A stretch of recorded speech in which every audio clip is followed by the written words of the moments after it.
Olá, tudo bem? Como estão vocês? Sei que já sabem, mas vamos recordar. Sou a professora Alzira e, dando prosseguimento ao curso, chegamos à unidade 2. Nela vamos refletir sobre as imagens estéticas e técnicas, tendo em vista a representação da informação para fins de recuperação. Vamos refletir sobre alguns conceitos que as definem, suas diferenças e processos de produção, sobre o papel mediador dos seus agentes produtores e dispositivos, sobre as históricas proposições do homem de ultrapassar o que lhe é visível através do uso de aparelhos. Nesta unidade, já vamos introduzir a leitura e a interpretação, denotação e conotação, como um processo necessário ao tratamento documental das imagens, que será alvo de estudo na unidade 3. Vamos lá. Para começar, lhes pergunto: quem faz parte da categoria de imagens estéticas? Fazem parte da categoria de imagens estéticas todas as obras que contêm apenas um operador humano entre elas e seu significado. Sua produção depende apenas de um humano e de ferramentas manuais que lhe deem a possibilidade de colocar suas emoções, sentimentos, criatividade a serviço da representação de algo. Estamos falando, entre outros, de pinturas, esculturas, desenhos, gravuras, etc. E quem as conceitua? Trago alguns pensadores e suas conceituações. Para Martine Joly, as imagens possuem uma distinção fundamental pautada em seu modo de produção particular, dividindo-se em fabricadas e gravadas. As imagens fabricadas tendem a carregar um status de imitação ou proposição da realidade, ou melhor, de um modelo de realidade.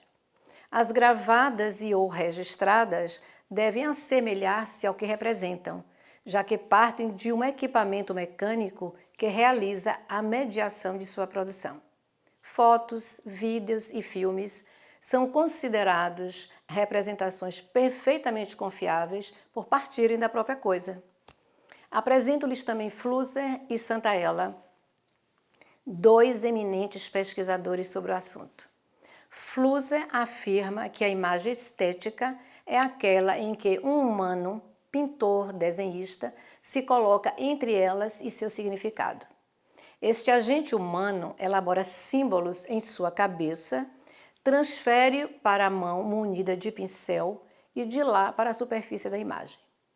Já Santaella e Noss, ao se referirem à realidade encontrada nas grutas, nas pinturas rupestres, na pintura, na gravura e mesmo na escultura, caracterizam-nas como imagens artesanais pela dependência de um suporte, de uma superfície e, quanto ao instrumento aparelho, entra em cena o corpo do agente produtor e o gesto do qual resulta não só a imagem, mas um objeto único, autêntico e por isso mesmo solene, carregado de uma certa sacralidade, fruto do privilégio da impressão primeira, originária, daquele instante santo e raro.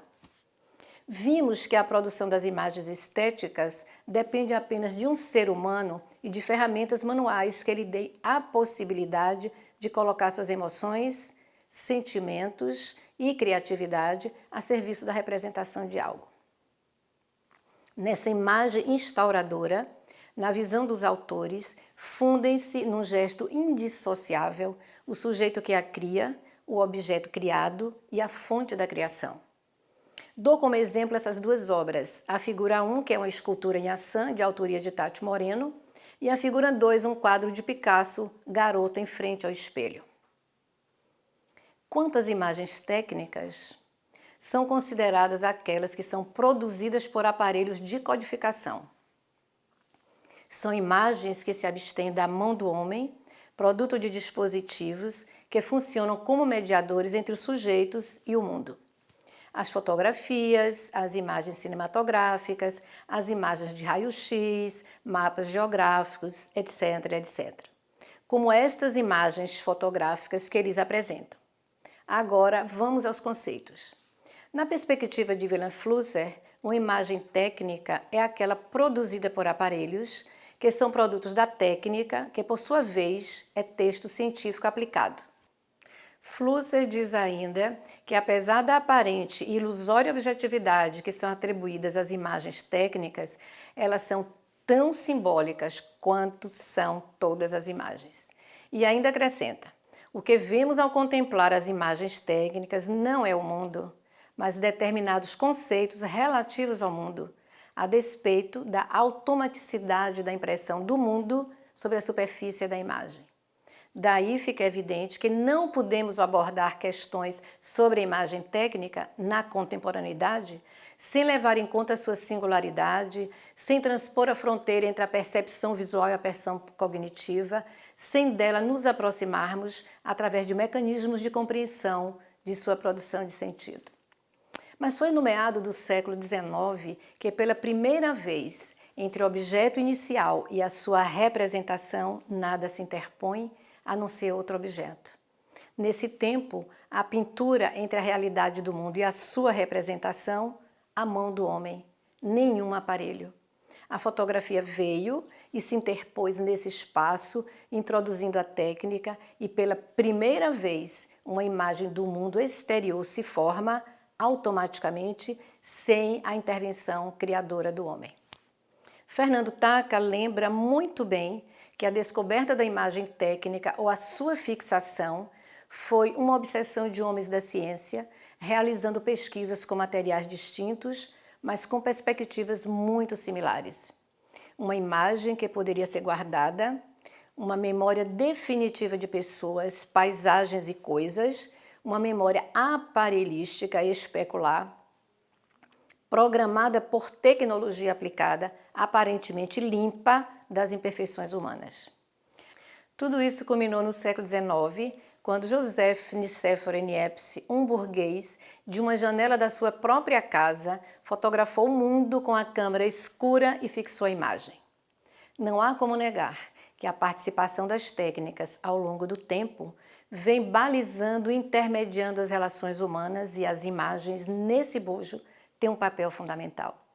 Imagens que são produzidas por aparelhos manipulados por um sujeito produtor, o fotógrafo, que enquadram o mundo baseado em crenças, ideologias, estéticas, em valores que cultiva e que são impregnados nas suas produções. Concluindo, ou melhor acrescentando, as imagens técnicas tendem a carregar um status de imitação ou proposição da realidade, ou melhor, de um modelo de realidade. Por serem gravadas e ou registradas, devem assemelhar-se ao que representam, já que parte de um equipamento mecânico que realiza a mediação de sua produção. Fotos, vídeos e filmes são considerados representações perfeitamente confiáveis por partirem da própria coisa, na perspectiva de Martine Joly. Retomando a crítica à ilusória objetividade apontada por Flusser, podemos afirmar que a imagem técnica, e em especial a fotografia, se coloca a serviço do grupo e o seu uso é fruto de uma escolha dentre as múltiplas possibilidades possíveis. A imagem técnica está, assim, à mercê das convenções, de análises e múltiplas interpretações.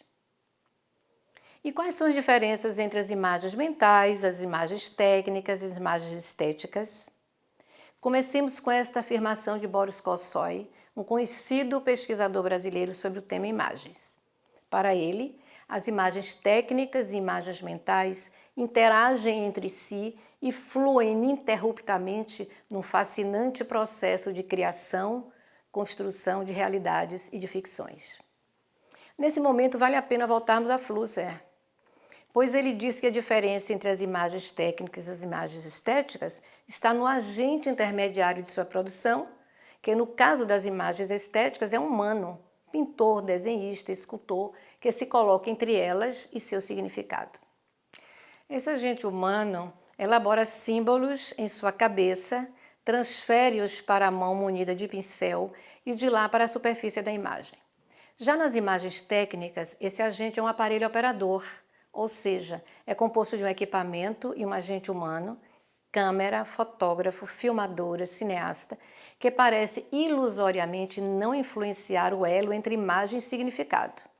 Ele considera que o fotógrafo não consegue transitar ileso pela selva da cultura. Acho que depois desse percurso, podemos aderir ao pensamento de Magnoni, que afirma as imagens estéticas e técnicas diferem entre si por seu contexto de produção e devem ser analisadas de modo particular, levando-se em consideração suas características específicas. E acrescenta que o seu tratamento descritivo e de conteúdo devem ser realizados tendo como base a origem e o objetivo dos documentos, a fim de que se tenha uma representação adequada e fidedigna.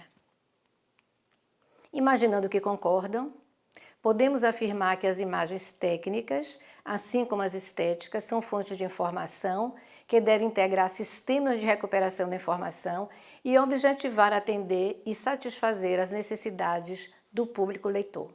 Para tanto, é importante discorrer sobre dois conceitos básicos que vão subsidiar a leitura e o tratamento documental dado às imagens. Os conceitos de conotação e denotação.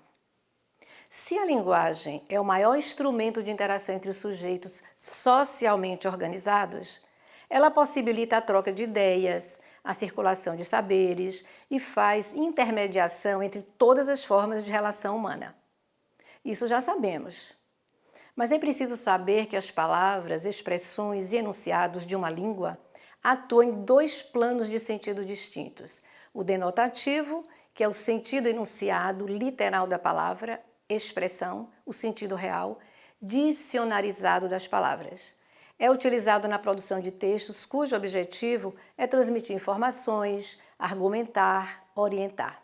Exemplo, a professora pediu aos alunos que pegassem o caderno de geografia. Qual é a dúvida? Nenhuma. Já o conotativo é o sentido figurado da palavra, expressão ou enunciado.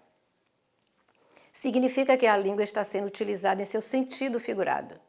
As palavras, expressões ou enunciados ganham um novo significado e em situações e contextos particulares de uso, elas são ressignificadas. A utilização da linguagem conotativa, ao atribuir mais expressividade às palavras, enunciados e expressões, causam diferentes efeitos de sentido nos leitores ouvintes. Exemplo: o amor é fogo que arde sem se ver. Trecho do poema Amor é fogo que arde sem se ver, de Luís Vaz de Camões. O amor aqui é simbolizado literariamente como fogo. Linguagem conotativa. Claro, não é? Estes sentidos, conotativo e denotativo, foram trazidos por acreditar que sempre estaremos diante do problema da polissemia cultural na leitura das imagens. E para reflexão lhes digo e repito que a leitura das imagens não é uma prática consensual para todas as culturas, sejam elas técnicas ou não, o que acaba por desmistificar, desse modo, o mito de pureza representativa das imagens. Com esse alerta, ficamos por aqui e nos veremos na próxima aula.